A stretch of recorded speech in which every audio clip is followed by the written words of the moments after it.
Stealing from a war hero? This pickpocket learned the hard way. The streets of London were alive with the usual commotion around Buckingham Palace. Tourists gathered to witness the iconic changing of the guard, cameras flashing, voices blending into a dull hum of excitement. Among them was Oliver, a bright-eyed 6-year-old visiting with his parents for the first time. Oliver clutched his mother's hand as they weaved through the throng of people.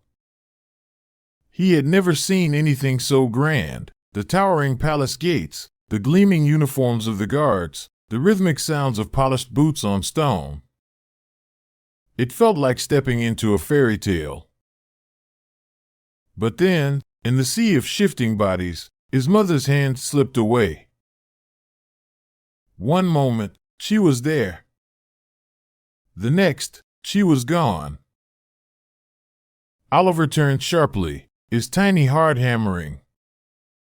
The faces around him blurred, none of them familiar. Panic surged through his chest, tears welling in his eyes. He spun in circles, trying to catch sight of his parents, but all he saw were towering figures, strangers with cameras and phones. His little legs wobbled as he stumbled forward, blindly searching for safety. Then, his gaze landed on a British royal guard standing at his post. The soldier was unmoving, his red uniform crisp, his bearskin hat towering above the crowd. To Oliver, he seemed strong, safe, like a statue carved from stone. Without thinking, the boy ran to him, arms outstretched, his tiny hands clutching the soldier's pristine coat. Gasps rippled through the crowd. Everyone knew the rules. Royal guards never move, never react. But this wasn't an ordinary moment. The scene unfolded in stunned silence. Tourists paused, cameras still raised but forgotten. The boy's small fingers gripped the thick fabric of the guard's coat, his face buried against the stiff uniform, tears dampening the bright red material. The guard, standing tall, remained motionless. His rifle rested firmly against his shoulder, his boots planted in perfect formation. He had been trained for years to resist distractions, be it laughter, taunts, or chaos. But this was different. Oliver sobbed against his uniform. "Mommy," he whimpered, his tiny voice muffled by the heavy coat. The crowd watched with bated breath, waiting. Would the guard ignore him? Would someone step in? Then, in an action so subtle it was almost imperceptible, the guard shifted, just barely. His eyes, hidden beneath the shadow of his hat, glanced downward. A small movement. A flicker of humanity. But for those watching, it was monumental. The tension in the air was almost unbearable. The boy clung tighter, his sobs quieting just slightly as if sensing something unspoken. The royal guard, though still rigid, did something that sent a ripple through the crowd. He moved his foot forward. Just an inch. It was a gesture so small, so calculated, that many might not have noticed. But for Oliver, it was enough. The towering, unshakable soldier had acknowledged him. A murmur ran through the spectators. Some exchanged glances, some whispered. A tourist snapped a picture, unknowingly capturing a moment that would soon go viral, a moment where discipline and compassion coexisted.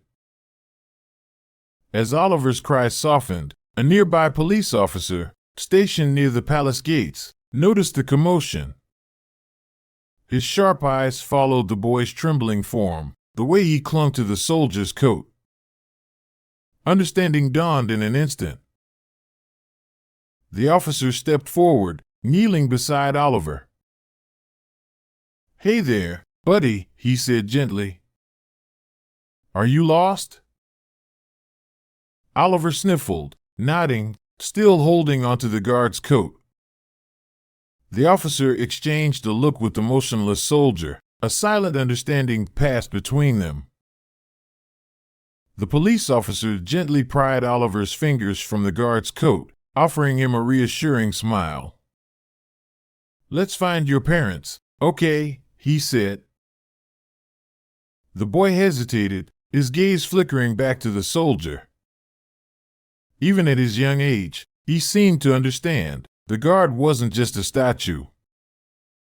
He had stood still, as expected, but in the smallest ways, he had been there for him. As the officer led Oliver through the crowd, frantic voices called out, "Oliver!" A woman and a man rushed forward, his parents. His mother's face was streaked with worry, her hands trembling as she scooped him into a tight embrace. His father's voice was thick with relief. "We were so scared, buddy." Oliver pointed back toward the guard. "He helped me," he said simply. His parents turned, spotting the still unmoving soldier. His expression hadn't changed, his posture was as rigid as ever. But they knew. The mother wiped her eyes, nodding in gratitude. She didn't need a reaction. She understood the unspoken message. As the family walked away, Oliver glanced back one final time.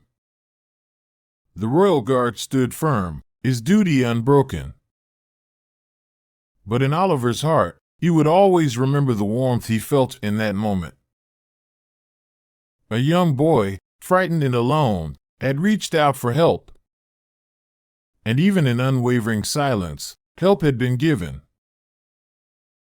A tourist, who had recorded the entire moment, uploaded the video later that evening. Within hours, it went viral. Millions watched as a royal guard, trained never to move, had shown kindness without breaking the rules. And somewhere in a quiet home, Oliver sat with his family, replaying the video with wide eyes. "He didn't talk," Oliver whispered. "But I know he cared." His mother smiled.